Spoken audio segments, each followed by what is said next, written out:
Hello tankers, long time no see. In today's episode, we'll be discussing the latest big update. We'll also be telling you about alterations and showing you the best entries from the Women's Day postcard contest. Last weekend, we had the second supplies experiment. The test parameters were as follows. Active time was shortened, cooldown time was increased, but smart cooldown times were decreased. Our survey data gave us mixed feedback. On one hand, players like the element of fair play, where skill matters and you need to manage supply drops effectively. Additionally, it is much easier to activate a full set of supplies.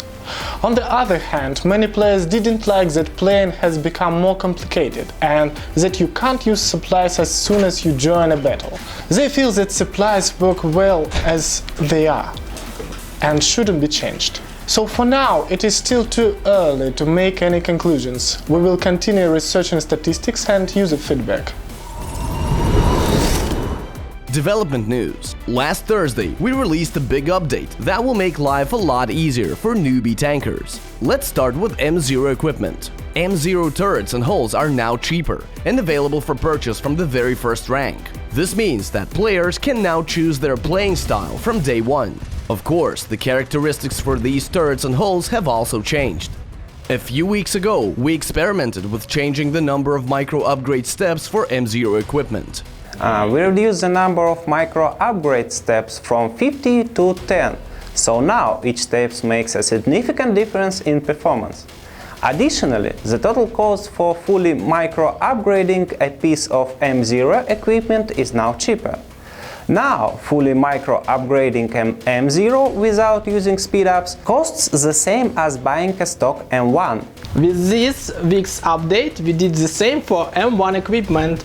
The total cost of fully micro upgrading an M1 is cheaper, but speedup cost has increased and there are now 10 micro upgrade steps for M1 items. By the way, any micro upgrades that were being processed when the update went live have automatically been completed and rounding up in favor of the player. Now let's talk about alterations, specifically about rentals.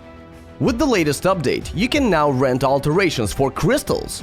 Renting an alteration costs 5,000 crystals, and the price remains the same whether it's M1 or M2. So we created alterations so that players could try new gameplay styles without having to buy and upgrade new pieces of equipment. This should make them even more affordable. And now some details about the global experiment with turret and hull characteristics.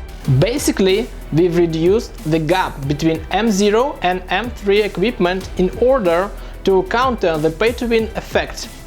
The changes in micro upgrades and the supplies experiment were done for the same reason.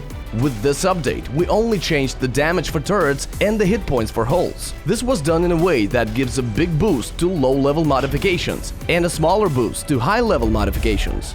Additionally, we've changed some prices in the garage.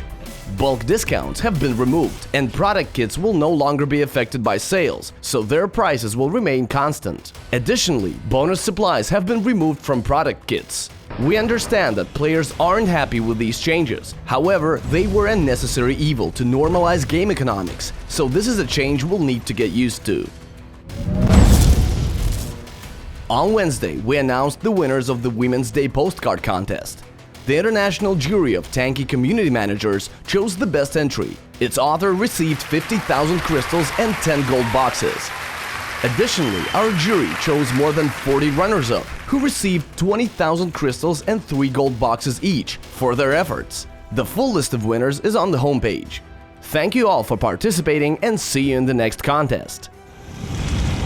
Video of the week. Last time, we asked you to show us some parkour using Hammer's new bouncing bullets feature. And as expected, you sent us some really cool videos. Here's the best one.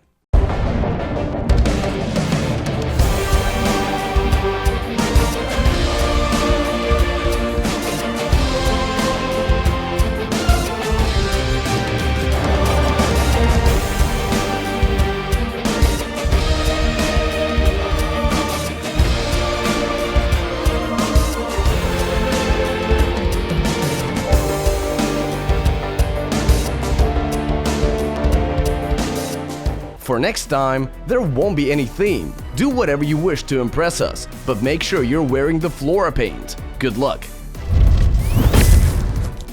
That's it for today. Subscribe to our channel and see you in the next episode. Bye!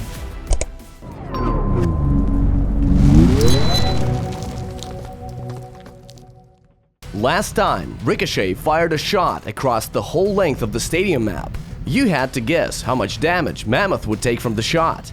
The correct answer is 80 hit points. Here are our winners. They get 5,000 crystals each. And here is the new question.